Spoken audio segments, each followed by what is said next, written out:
Welcome to the How to Scale Commercial Real Estate Show. Whether you are an active or passive investor, we'll teach you how to scale your real estate investing business into something big.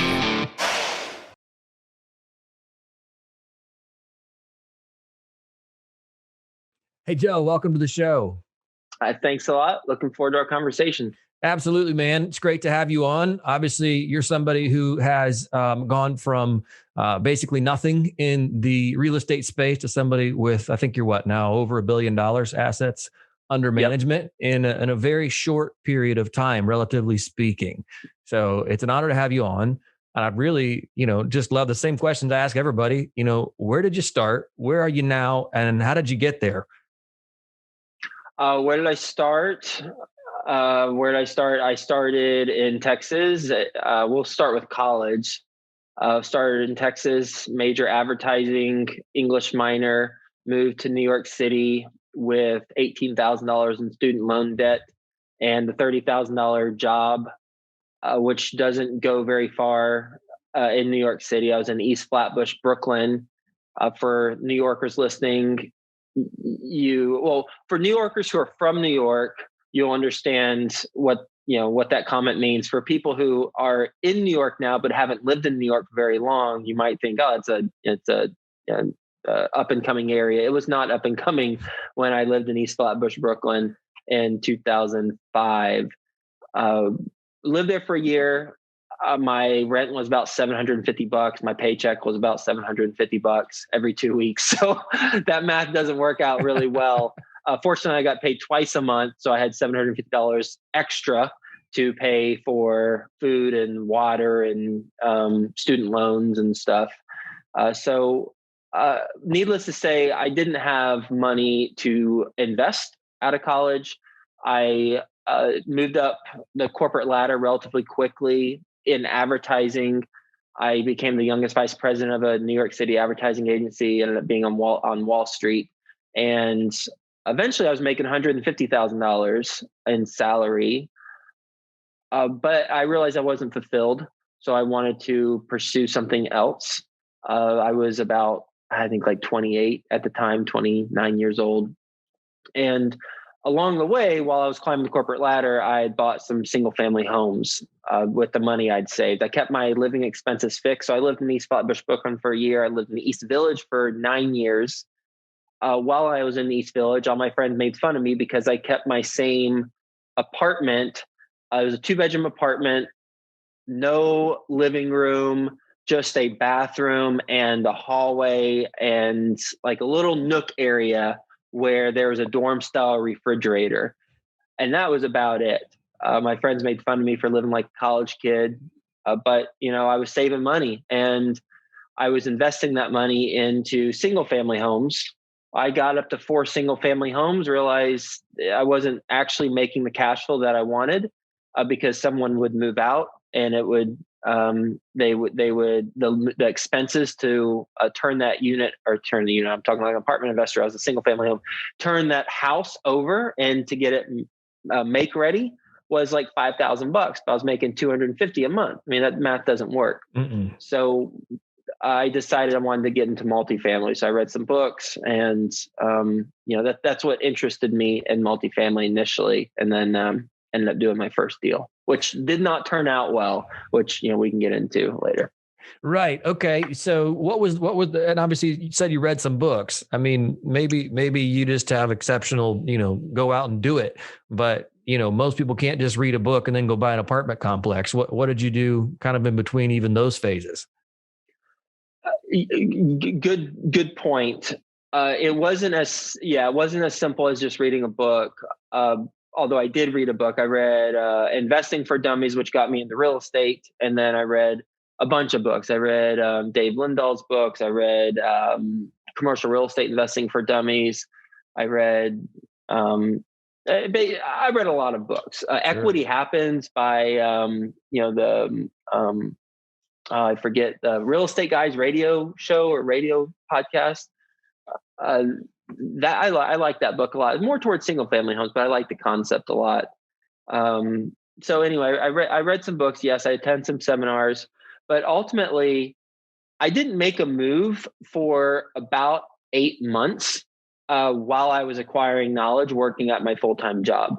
And I ended up hiring a consultant or mentor during that time. And I was learning while I had my full-time job from this consultant. So the combination of the consultant and the books and some conferences I went to Rich Dad Poor Dad conference. And that combination of all that stuff, it gave me the confidence to, go out and try it on my own.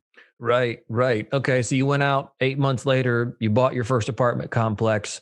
Tell us kind of the things you learned in that process. How did that go? Was it awesome? Was it a complete failure? What happened? Yeah. And just so I'm communicating the right timeline, I had my full-time job and it was 8 months before I decided that I wanted to do it. And then once I decided I wanted to do it, it wasn't for another 6 months after that until I purchased my first apartment community. It took 6 months to find it. I took about 4 months to find it and about 2 to 3 months to close on it.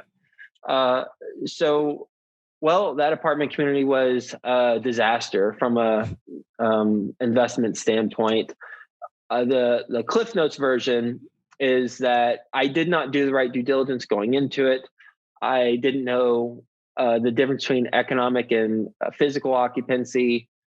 There were some shady things that an experienced owner was doing or experienced seller was doing that I would now pick up on. One example is he asked if I wanted. Well, one example was I identified that units during the walkthrough. I identified that units needed to be fixed up, and so a part of the contract was those units had to be move-in ready whenever I purchased a property. Instead of them being move-in ready, what he ended up doing is working with a homeless shelter to get the people from the homeless shelter into the apartment in multiple apartments. This is a 150 plus unit apartment building. So there were about 15 or so units occupied by previously homeless individuals who didn't have high standards of living conditions.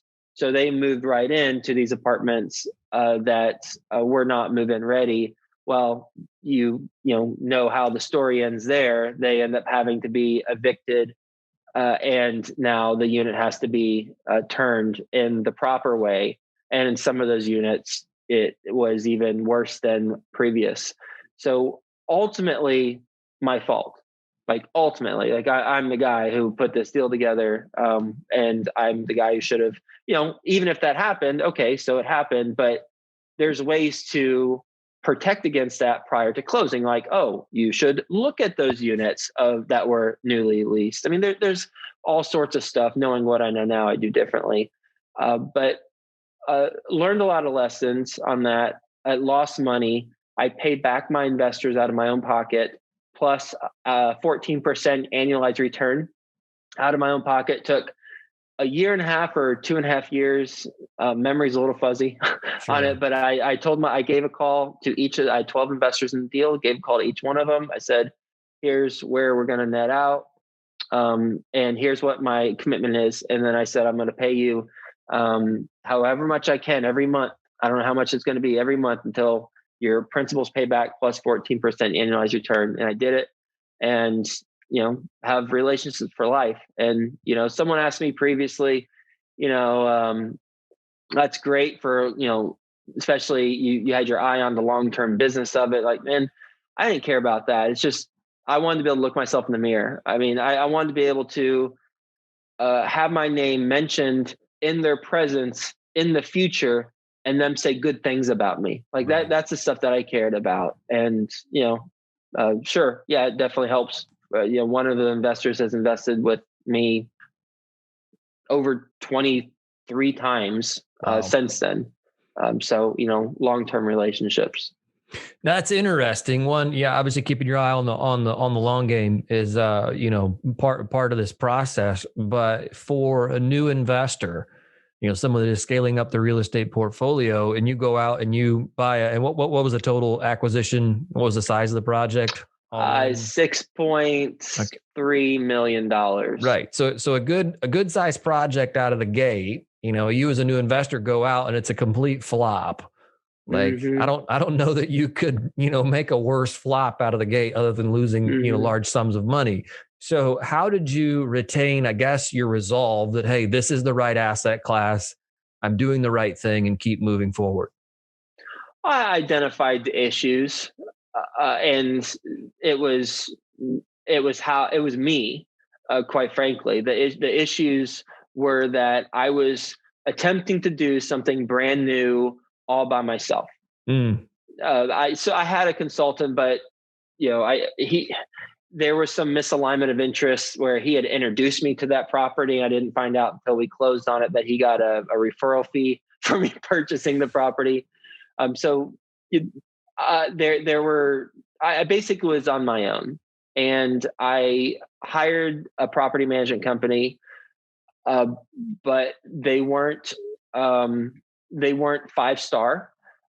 But I certainly wasn't. I was like a 0-star owner, working with a 3-star property management company, not setting them up for success. So we know how that's going to end. So I identified, okay, here are the main components of the business. You got to have a deal, you got to have the money, and you got to be able to execute. Those are the 3 main components. I got a book. I wrote a book since then, and it talks about those are the three things. And I know what I'm really good at. I'm good at the money part, where I can see the business plan, but from an execution standpoint, I don't have that experience executing on the business plan. So I need to bring people onto my team who have alignment of interest with me, who have that experience.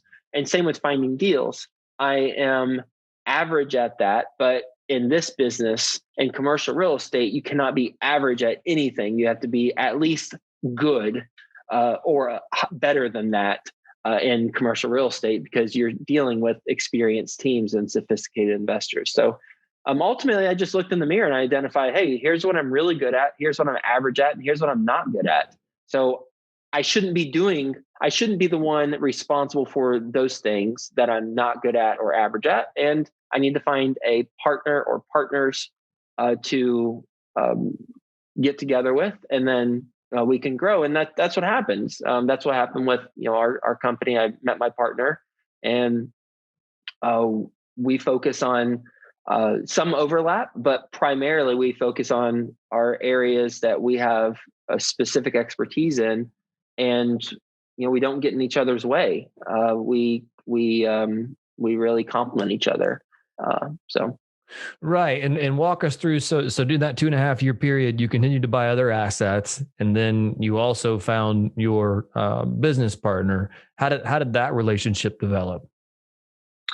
Well, it was through a mutual friend, and my business partner, Frank, he was working as at a company that does what we do now, but he was a W-2 employee. He was wanting to get out. So he had that he has that traditional experience doing asset management, doing underwriting, financial modeling. I did not. I was an advertising major.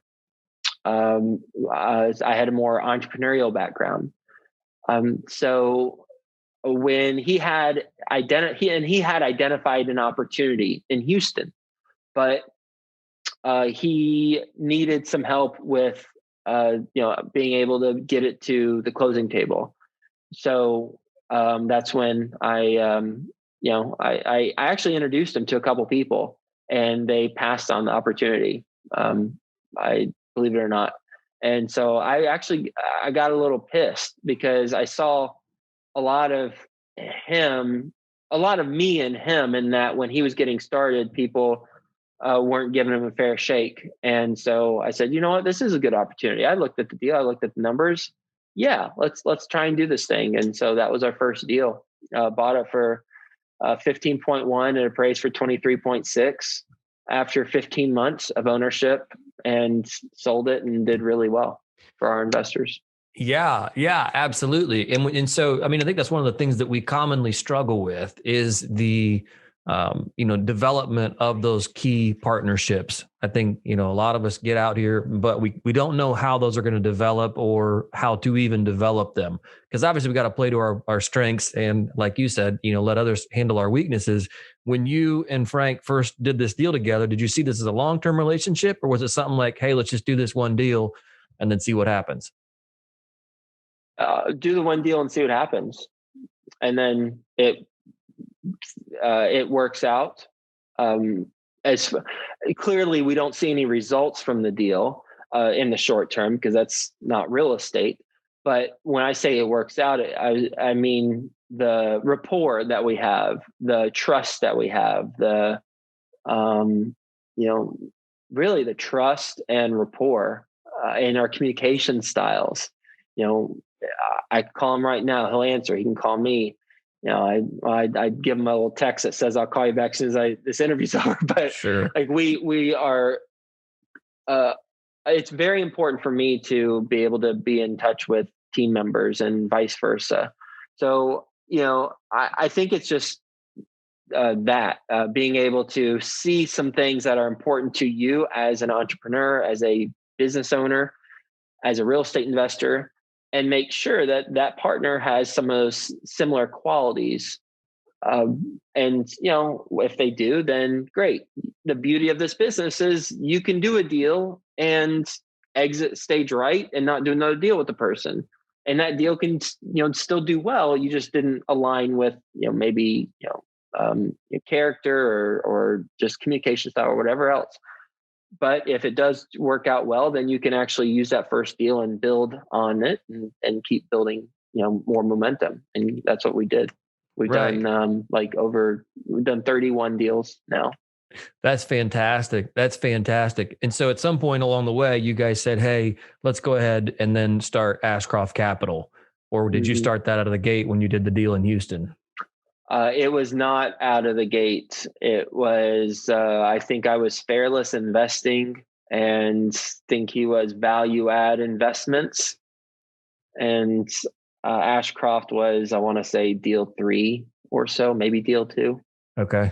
Okay. Okay. So it sounds like building, finding some people with similar qualities, but different skills than you. And how did you guys define those roles? Obviously, you kind of knew what you were good at and he kind of knew what he was good at, but I mean, did you guys sit down and just, put your heads together for 30 days straight and say, okay, here's exactly what you're going to do and I'm going to do, or was it just a very organic relationship? It was something, some combination of what you just described, but more towards organic. Certainly there was some conversation, but we both knew what we liked and the aspects of the business that we enjoy the most and those aspects that we don't enjoy. And oh, what a coincidence, we're not as good at if we don't enjoy it. Right. There was conversation, but it wasn't a 30-day thing. It was more kind of over time. Yeah, this is obviously what I'm going to be doing and obviously what you're going to be doing. And here's how we'll build it out. Right. Right. And you were able to do that, it sounds like, without completely getting on each other's nerves as you potentially overlapped, Yeah, that's the thing. I mean, the problem with a lot of partnerships is that there is overlap and you're not sure who's supposed to be doing what. And so nothing gets done, or one person feels like they're doing more of the work than the other. And then they feel slighted and they want more equity. And then they're wondering, well, what's the value of the other person if I'm doing this? So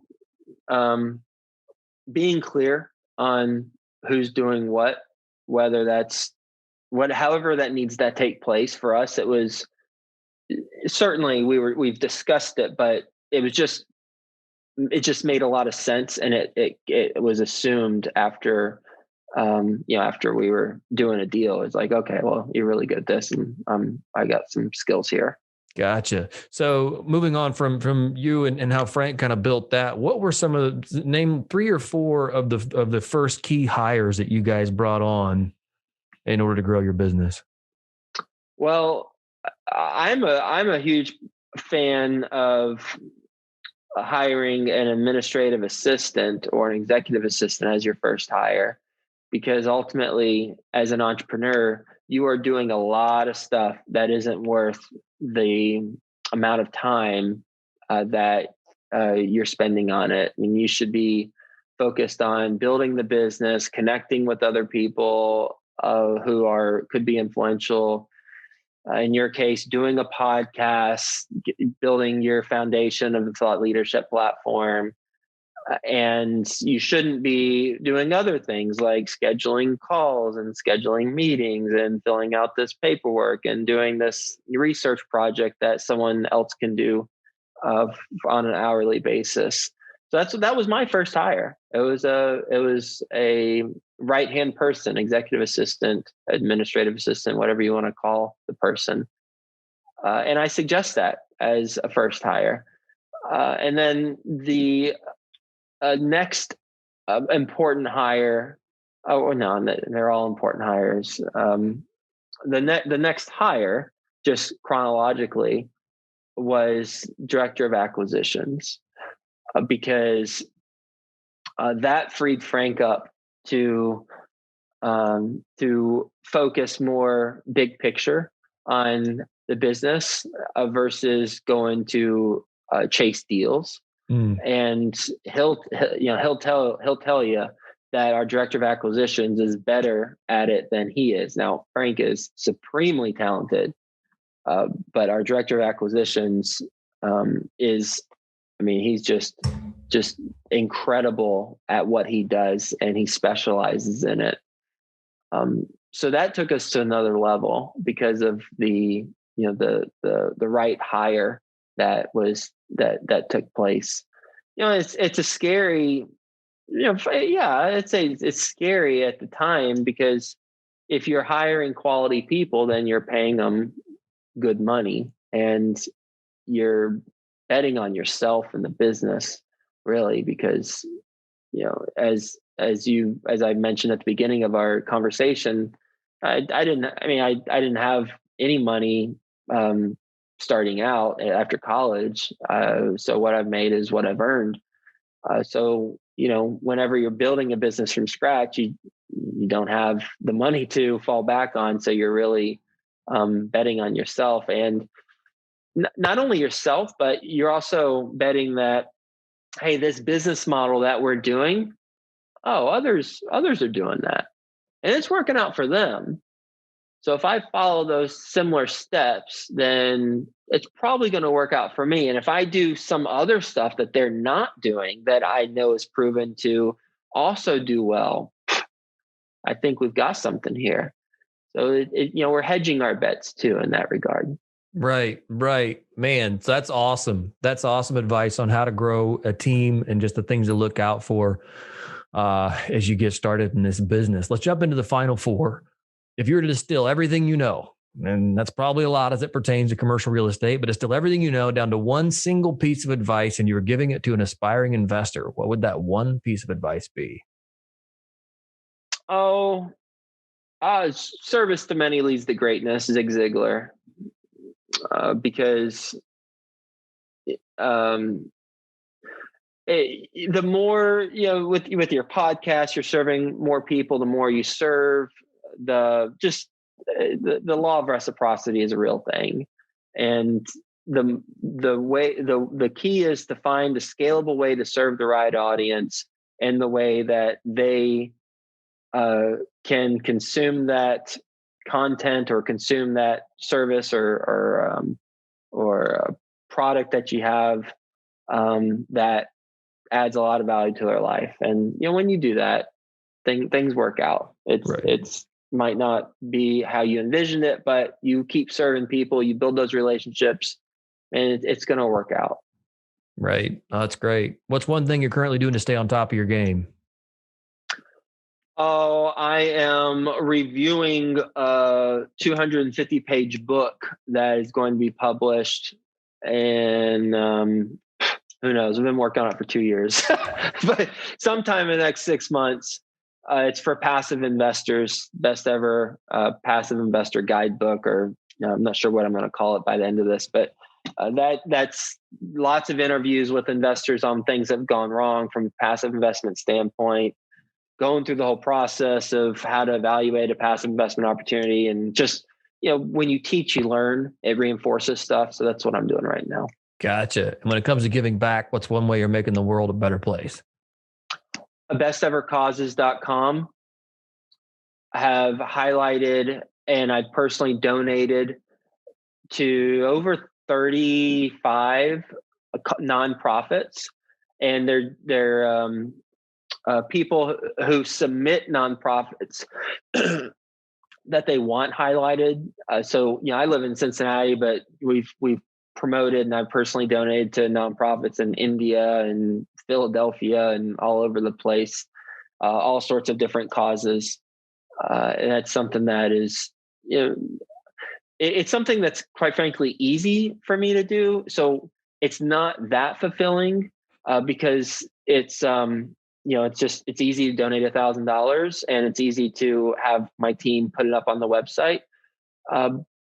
But it's something that I know makes an impact, and from a personal fulfillment standpoint, benefiting people, volunteering, not right now for hospice, because of the pandemic, but getting back into the hospice volunteering is something that's personally fulfilling. That's awesome. And if our listeners want to get in touch with you, what's the best way to do that? You can, I've got a, depending on if you're an active investor, I've got a resources guide that will be helpful for you. You can email, or if you're a passive investor, I've also got something that will be helpful for you. So if you email info@joefairless.com, mention that you heard me being interviewed by Sam, and just mention if you're a passive or active investor, and we'll get you some free content that will be beneficial for you. Awesome. Joe, thanks so much for the time. Certainly appreciate it. It was great having you on. Enjoyed it.